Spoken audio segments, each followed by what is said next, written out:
इंदुरीकर महाराजांचा पुन्हा एकदा परखड भाष्य आहे. मोबाईलनं समाजाचा वाटोळं केलं असं ते म्हणतात. राज्यातील शाळांमध्ये मोबाईल बंदी करण्याची मागणी त्यांनी केलेली आहे. इंदुरीकर महाराजांकडून शेतकऱ्यांच्या मुलाचं कौतुक होत आहे.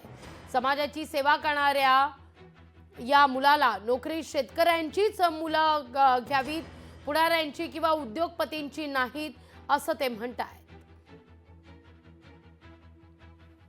उद्योगपतीचं पोरग मिलिटरी दाखवा जाणार आणि यांचे तर कधीच जाणार.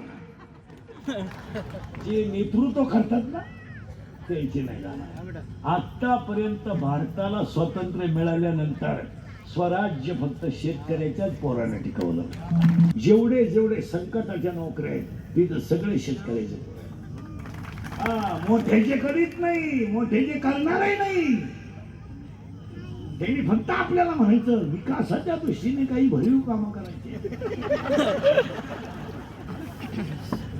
तुम्ही बधिरेन तुम्हाला. लोकशाही मराठी ऐका, पहा, जागरूक रहा.